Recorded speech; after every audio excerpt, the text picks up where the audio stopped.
Vamos mudar de assunto agora, falar de meningite. A gente recebe aqui no estúdio do J1 a doutora Rosa. Muito obrigado por ter vindo, doutora. A gente vai falar sobre esse assunto agora e você pode mandar a sua pergunta pelo nosso WhatsApp, o 984424000. Eu começo perguntando o óbvio, mas para deixar a pessoa por dentro. O que é a meningite? A meningite é uma doença infecciosa, contagiosa, né, que atinge as meninges, que é a membrana que recobre todo o cérebro e a coluna espinhal. Tá certo. Então, como que ela age? Quais são os sintomas principais? Bom, no início, os sintomas podem ser gerais, né, como qualquer outra infecção bacteriana ou por vírus, mas as características principais são febre alta, dor de cabeça e vômitos. Doutora, a gente está vendo imagens da reportagem que nós exibimos em relação à meningite. Os casos estão assustando, principalmente em Goiás, né? Muitos casos estão surgindo. A pessoa realmente fica preocupada com isso. Quais são os cuidados principais que a gente deve tomar? A meningite, ela acontece durante o ano todo. As bacterianas acontecem mais no período de outono e inverno, então nós já vamos começar a entrar nesse período, né? Principalmente evitar aglomerações, evitar contato pessoa a pessoa estiver doente, gripada ou com alguma secreção de região, evitar. E principalmente prevenir com as vacinas, né? São 3 tipos, né? Nós temos as meningites virais, as bacterianas e também por fungos, que são mais raras. As principais, principalmente em criança, acontece muito viral e as bacterianas. Tá certo. Vamos lá para as perguntas, então. Chegou aqui a pergunta da Adriana, ela quer saber qual o sintoma da meningite.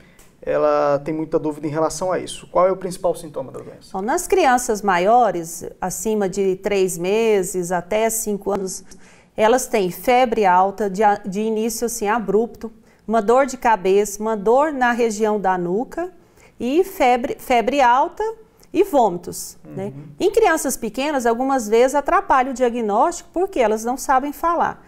E elas podem ter só um choro intenso, uma irritabilidade, não conseguem mamar e tem também o aumento da fontanela, que é a muleira. Esses sintomas acabam confundindo muita gente, né? Confundem, porque no início de todas as doenças, elas praticamente têm febre, têm dor de cabeça, né? Pode ter vômito, então pode confundir com uma virose intestinal. Então, assim, tem que levar no médico desde que inicie os sintomas e fazer acompanhamento. No início pode não ser feito o diagnóstico no primeiro dia, mas já indica alguma situação de gravidade. Vamos lá, pergunta agora da Neide, ela mora no setor Mandu, aqui em Lusiânia, e gostaria de saber quais os cuidados que devemos ter com a meningite.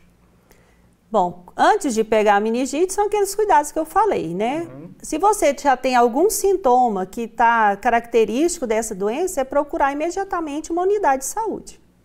Tá certo. E os outros cuidados? A pessoa, para não pegar principalmente essa que é a bacteriana, né? O que ela deve fazer? Lavar as mãos sempre? Como é que é? Lavar as mãos, evitar ter contato com a mão suja na boca, nariz, porque tanto bactéria ou vírus, eles vão entrar no nosso organismo através da boca e narina. Então, ter esses cuidados gerais, né?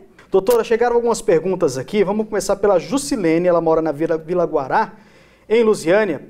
Ela, olha só, ela quer saber aquela pergunta que todo mundo sempre faz, né? As pessoas têm muita dúvida em relação a isso. Ela quer saber como ela pode ser transmitida. Vamos então reforçar como que a meningite pode ser transmitida.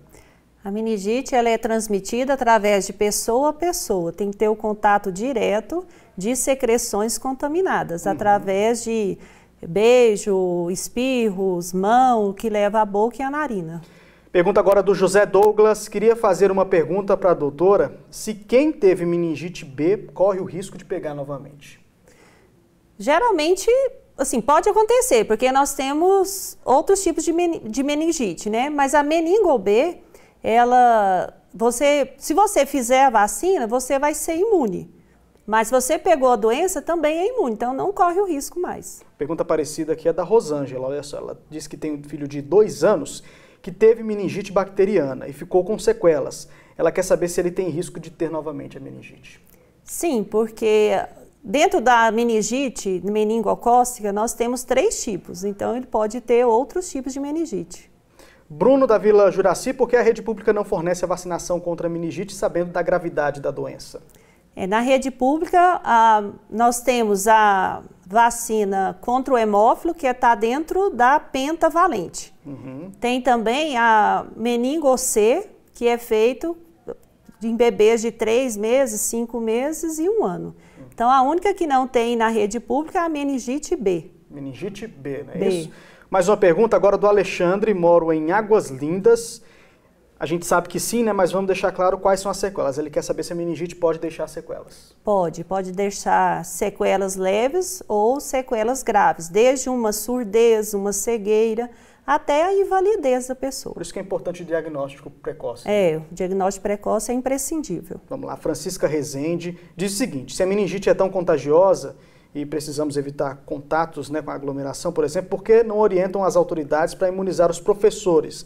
Já que para eles é inevitável esse contato próximo assim, com a comunidade, né, com os alunos de um modo geral. Seria necessário imunizar todos nós, né? Todo mundo. Os professores principalmente. Também. Professores principalmente. Ritiele de Valparaíso, sobre a vacina contra a meningite, com quantos anos a pessoa pode tomar essa vacina? A partir de 2 meses até a vida adulta. Samuel gostaria de saber se a vacina da meningite imuniza pelo resto da vida ou não. Precisa continuar tendo todos os cuidados. Tem os reforços, né? Mesmo que você faça quando é criança, vai ter o reforço com 5, 6 anos e adolescentes também tem que fazer reforço. Tem que estar sempre acompanhando. Tem que estar acompanhando o calendário de vacina. É importante também a pessoa manter esse cartão de vacina sempre atualizado. É muito importante. Tá bom. Uma pergunta parecida também da Yasmin. Ela disse que já teve 2 vezes. Ela pode pegar uma 3ª vez, por exemplo? Pode, porque a gente tem vários agentes etiológicos, né, que causam meningite. Tá certo. Vamos encerrar então com a pergunta aqui do Edson de Lusiânia. Pergunta para a doutora se precisa dar as 2 doses da vacina da meningite B ou só a primeira já funciona? Não, são 2 doses e tem reforço com 1 ano.